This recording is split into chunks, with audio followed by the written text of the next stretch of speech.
Hello दोस्तों, कैसे आप सब? आई आप सब बढ़िया होंगे। तो आज की इस वीडियो में हम बात करेंगे एग्रो इकोलॉजिकल रीजन्स की। तो सबसे पहले हम बात कर लेते हैं एग्रो इकोलॉजी होती क्या है।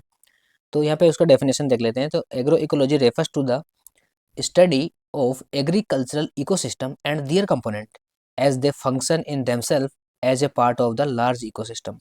जैसे लार्ज इकोसिस्टम फंक्शन करता है, वैसे ही एग्रो इकोलॉजी भी उसी की तरह फंक्शन करता है। तो जो इसमें क्या करते हैं कि एग्रीकल्चर इकोसिस्टम की और उसके कंपोनेंट की स्टडी करते हैं। ठीक है, तो ये सब क्या करते हैं, ये जो सस्टेनेबल एग्रीकल्चर है उसको बढ़ावा देते हैं।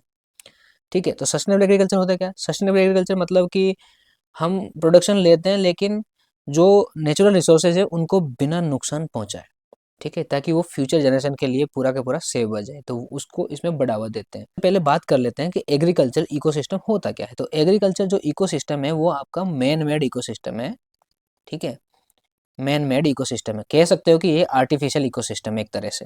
तो इसमें होता क्या है, तो इसका डेफिनेशन देख लेते हैं कि an agriculture ecosystem is a managed environment where human cultivate plants and raise animal for food fibre and other resources while interacting with natural ecological process. यानी कि नेचर के साथ में इन सबको इंटरेक्ट करके वो हम फूड एंड फाइबर जो अपना जरूरत है वो सब ले रहे हैं एग्रीकल्चर से। तो वो क्या है, वो अपना एग्रीकल्चर इकोसिस्टम है। अब एग्रीकल्चर इकोसिस्टम कैसे इंटरेक्ट करता है, तो वो उसके कंपोनेंट्स है उनसे इंटरेक्ट करता है। तो ये कंपोनेंट कितने तरह के होते हैं? दो तरह के होते हैं, एबायोटिक एंड बायोटिक। अब एबायोटिक में आपका क्या आता है, आपका क्लाइमेट आ गया। ठीक है, इरिगेशन आ गया, उसके बाद में सॉइल आ गया। ठीक है, तो सारे ये आपका एबायोटिक फैक्टर में आ जाता है। फिर बायोटिक फैक्टर में आपका क्या आ जाता है, आपका क्रॉप आ गई। ठीक है, उसके बाद में आपका लाइव स्टॉक आ गया, फिर आपका बेनिफिशियल इंसेक्ट्स हैं वो सब आ गए। ठीक है, तो इन सब का इंटरेक्शन होता है नेचर के साथ में, तो वो एक सस्टेनेबल एग्रीकल्चर को बढ़ावा देते हैं या उसको डेवलप करते हैं। एग्रो इकोलॉजी उसका प्रिंसिपल क्या है, तो उसका प्रिंसिपल है कि वाटर कंजर्वेशन, फिर आपका बायोडाइवर्सिटी एनहांसमेंट, केमिकल डिपेंडेंसी है उसको रिड्यूस करना, एंड सोयल हेल्थ को इम्प्रूव करना। इंपॉर्टेंस है कि provide a systematic investigation of homogeneous regions in term of soil climate and moisture, optimize crop production, address agriculture challenges and determine potential area for various genotype। ठीक है, तो अच्छे खासे area जहाँ पे अच्छे से प्रोडक्शन हो उसको आइडेंटिफाई करना। फिर enable effective land use planning and crop diversification. National bureau of soil survey and land use planning है, उसके अकॉर्डिंग इंडिया को 20 एग्रो इकोलॉजिकल जोन्स में डिवाइड किया है। किस बेसिस पर? On the basis of growing period. बाद में इस 20 एग्रो इकोलॉजिकल जोन्स को 60 सब इकोलॉजिकल जोन्स में डिवाइड कर दिया गया। आईसीआर है, उसके अकॉर्डिंग एग्रो इकोलॉजिकल रीजन्स 8 है। अब बात कर लेते हैं कि इंडिया में एग्रो इकोलॉजिकल रीजन्स के क्या क्या कंपोनेंट्स हैं। तो सबसे पहला कंपोनेंट अपना आता है क्लाइमेट। उसमें क्या आता है, टेम्परेचर, रेनफॉल, ह्यूमिडिटी वगैरह ये सब उसमें आते हैं। फिर आता है लेंथ ऑफ ग्रोविंग पीरियड, यानी कि वहाँ पे जो ग्रोविंग पीरियड है किसी क्रॉप वगैरह का उसका क्या लेंथ है वो इसमें आता है। फिर सॉइल, सॉइल टाइप, फर्टिलिटी वगैरह, moisture content, water holding capacity of the soil, ये सब इसमें आ जाता है। फिर वाटर, यानी कि वहाँ पे कैसी उसकी वाटर की सुविधा है, फिर कैसे क्वालिटी वाटर है इरीगेशन के लिए जो यूज़ हो रहा है वो। फिर फ्लोरा एंड फोना, यानी कि natural vegetation and wild life कैसी है वो सब इसमें आ जाता है। फिर लैंड यूज, यानी कि वहाँ का जो एग्रीकल्चर के लिए लैंड है वो कैसा है, उसका क्या है, प्लानिंग वगैरह क्या है, वो सब इसमें आ जाता है। ठीक, यहाँ पे देख सकते हो कि ये इंडिया का मैप है। इसमें आपके 1 से लेके 20 तक जो एग्रो इकोलॉजिकल रीजन्स हैं उसको यहाँ पे पूरा पूरा डिवाइड कर रखा है एरिया वाइज, वो आप इसमें देख सकते हो। यहाँ पे इकोसिस्टम को यहाँ पे डिवाइड कर रखा है अलग अलग रीजन्स में, जैसे कि एरिड। अब एरिड में आपका 3 रीजन आते हैं, western Himalaya, western plain, Kutch and part of Kathiawar peninsula and Deccan plateau. ठीक है, जो वेस्टर्न हिमालय रीजन है वो जम्मू कश्मीर एंड हिमाचल प्रदेश में आता है। यहाँ पे जो इको रीजन है वो कोल्ड एरिड है। यहाँ पे जो सोइल टाइप है वो सेलो एंड स्केल्टन है। ये जो western plain and Kutch Kathiawar वाला रीजन है गुजरात, राजस्थान, हरियाणा, पंजाब में आता है। उसमें हॉट एरिड यहाँ पे आपको इको रीजन देखने को मिलेगा, एंड जो सोइल है वो डेजर्ट एंड सैलाइन सोइल यहाँ पे आपको देखने को मिलेगी। एंड डेक्कन प्लेट्यू में आपका Andhra Pradesh and Karnataka hot arid region यहाँ पे, and red and black soil आपको देखने को मिलेगी। फिर दूसरा आपका आता है सेमी एरिड रीजन। तो इसमें आपका northern plain and central highland including Aravalli hills. तो ये आपका गुजरात, राजस्थान, यूपी, एमपी, हरियाणा, पंजाब इसके इसमें आता है। फिर हॉट सेमी एरिड, ठीक है, यहाँ पे इको रीजन है। फिर एलुवियल डेरिवेटेड सोइल यहाँ पे आपको देखने को मिलेगी। फिर आपका 5th नंबर का है वो है central Malwa and Gujarat plain and Kathiawar peninsula, यानी गुजरात और एमपी। मालवा रीजन आपका एमपी में आता है, काठियावाड़ आपका गुजरात में आता है।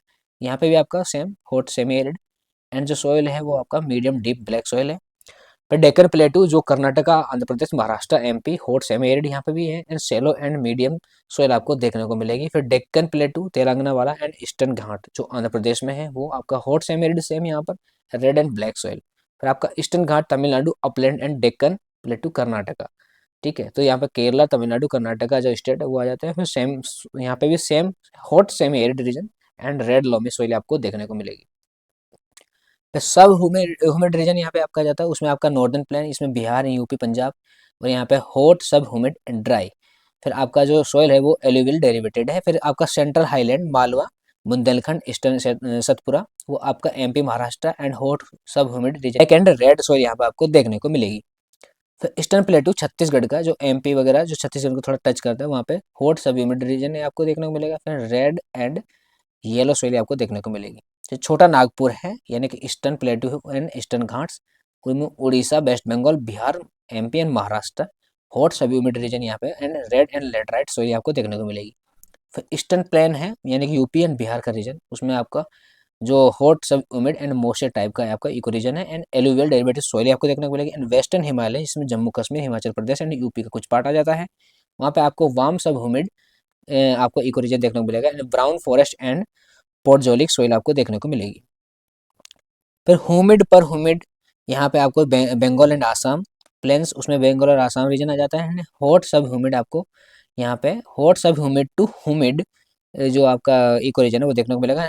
एलुवियल डेरिवेटिव सोइल आपको देखने को मिलेगी। ईस्टर्न हिमालय, इसमें अरुणाचल प्रदेश, सिक्किम, वेस्ट बंगाल वगैरह, वार्म पर ह्यूमिड यहाँ पे eco region and brown and red hill यहाँ पे आपको देखने को मिलेगी। फिर आपका नॉर्थ ईस्टर्न हिल पूर्वांचल जो त्रिपुरा, मिजोरम, मेघालय वाला, इसमें वार्म पर humid and red laterite soil आपको देखने को मिलेगी। एंड कोस्टल एरिया में आपका ईस्टर्न कोस्टल प्लेन, उसमें Tamil Nadu, Pondicherry, Andhra Pradesh, Orissa, west Bengal and hot sub humid to semi arid आपको यहाँ पे eco region and coastal elevated derivative soil आपको देखने को मिलेगी। एंड जो वेस्टर्न घाट है एंड कोस्टल प्लेन है उसमें Kerala, Goa, Daman Diu, Maharashtra, Gujarat, Kerala hot humid per humid यहाँ पे आपको eco region and red laterite and alluvial derivative soil आपको देखने को मिलेगी।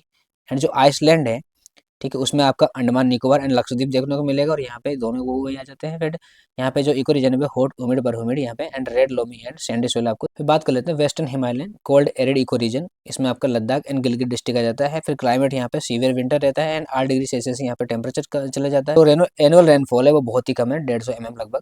एंड जो सोइल है वो आपका स्केल्टन एंड कैल्सियस सोइल देखने को मिलेगी एंड एल्काइल रिएक्शन यहाँ पे सोइल में देखने को मिलेगी, और उस वजह से यहाँ पे लो मीडियम ऑर्गेनिक मैटर रहता है। फिर इकोलॉजी यहाँ की परमानेंट स्नो कवर, मतलब बर्फ से पूरा का पूरा स्नो यहाँ पे ढका रहता है। फिर यहाँ पे जो वेजिटेशन है वो वेजिटेबल और एप्पल एपिकॉट यानी कि हॉर्टिकल्चर वेजिटेबल यहाँ पे देखने को मिलेगी। जो लाइव स्टॉक है यहाँ पे, या क्वेश्चन आ सकता है, याद रखना आपको, पश्मीना गोट यहाँ पे देखने को मिलेगी। तो अगला बात करते हैं western plain, Kutch and part of Kathiawar. तो इसमें आप देखो climate hot summer, cool winter and 400 mm लगभग बारिश, एंड सोइल आपका सैंडी सोइल, और एग्रीकल्चर यहाँ मेनली रेनफेड मोनोक्रॉपिंग टाइप का है। यहाँ पे वेजिटेशन आपका पिकल थॉर्न फॉरेस्ट आपको देखने को मिलेगा। फिर Deccan plateau hot arid eco region की बात कर लेते हैं। इसमें आपका पूरा यहाँ पे जो क्लाइमेट है वो हॉट ड्राई समर रहेगा एंड माइल्ड विंटर रहेगा, एंड 500 mm लगभग बारिश होगी यहाँ पर। एंड जो सोइल है वो आपका रेड लोमी सोइल देखने को मिलेगा, ठीक है, और कहीं कहीं यहाँ पे आपको क्ले एंड ब्लैक सोइल भी देखने को मिलेगा। एंड जो एग्रीकल्चर है वो आपका ट्रेडिशनल रेन फार्मिंग है, रेनफेड फार्मिंग है, ठीक है, और जो यहाँ पे आपको वेजिटेशन है वो आपको ट्रॉपिकल थॉर्न फॉरेस्ट देखने को मिलेगा।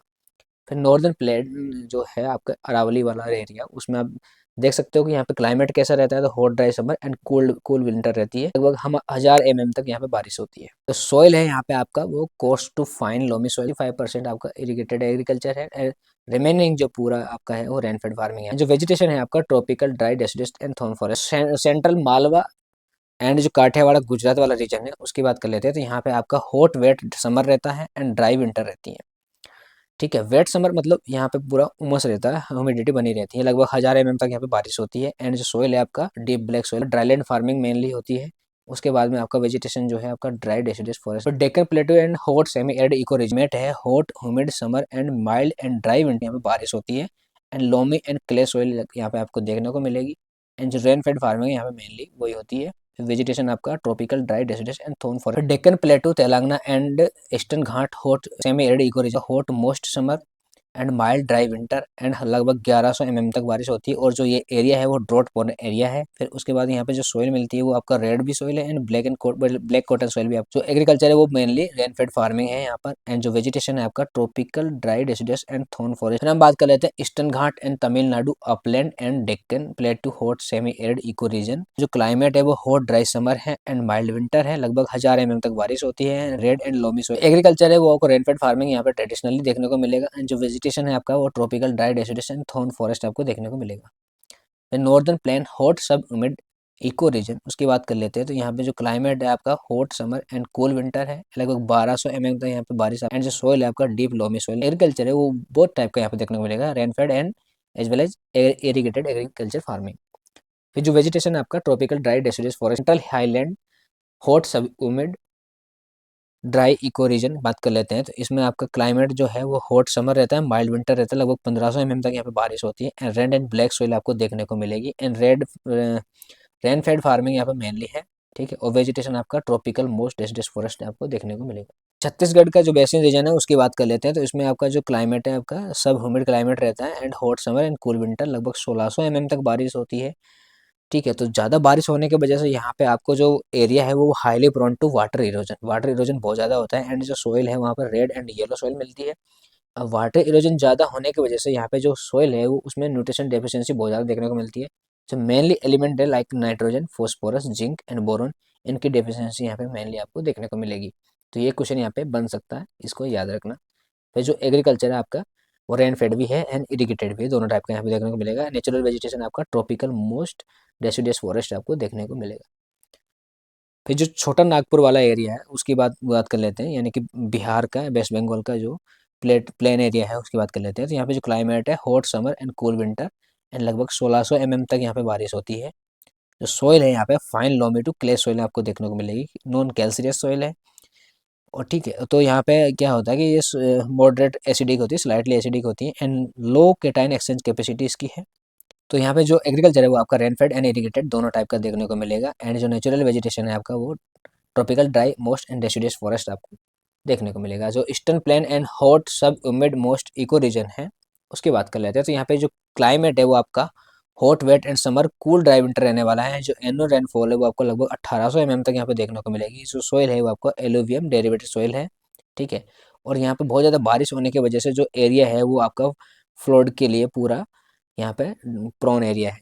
और क्योंकि यहाँ पे जो ड्रेनेज की जो प्रॉब्लम है वो बहुत ज़्यादा है, ड्रेनेज यहाँ पे अच्छे से नहीं है। इसमें आपका जो एग्रीकल्चर है वो मेनली आपका रेनफेड भी है एंड रबी भी है, यानी कि रेजिडुअल मॉइस्चर जो बसी रहती है ये उसी के बीच में प्रोटेक्टिव इरिगेशन यहाँ पे दे के यहाँ पे रबी क्रॉप को ग्रो किया जाता है। कैश क्रॉप है उसको सप्लीमेंटल इरिगेशन दे के यहाँ पे ग्रो किया जाता है। फिर जो नेचुरल वेजिटेशन है उसमें आपका tropical most deciduous and dry deciduous forest है। आपको वेस्टर्न हिमालय उसकी बात कर लेते हैं। तो उसमें आपका जो क्लाइमेट है वो warm sub humid to cool cool humid and mild summer and cold winter, लगभग 2000 mm तक यहाँ पे बारिश होती है। उसके बाद में जो यहाँ पे जो सोइल है उसको दो पार्ट में डिवाइड किया गया है, brown forest soil and podzolic soil, ठीक है। जो यहाँ पे एग्रीकल्चर है वो मेनली रेनफेड फार्मिंग देखने को मिलेगी, ठीक है। और टेरेस अपलैंड वगैरह भी यहाँ पे आपको देखने को मिलेगा जिसपे पेड़ी वगैरह ग्रो किया जाता है। और नेचुरल वेजिटेशन है आपका Himalayan moist temperate forest and sub tropical pine forest and sub alpine forest. Assam and West Bengal वाला जो प्लेन पार्ट है उसकी बात कर लेते हैं। तो उसमें आपका जो क्लाइमेट है हॉट समर रहने वाला है, mild to moderate cool winter रहने वाली है। और जो रेनफॉल है वो गंगा प्लेन में आपका 1600 mm तक लगभग होता है।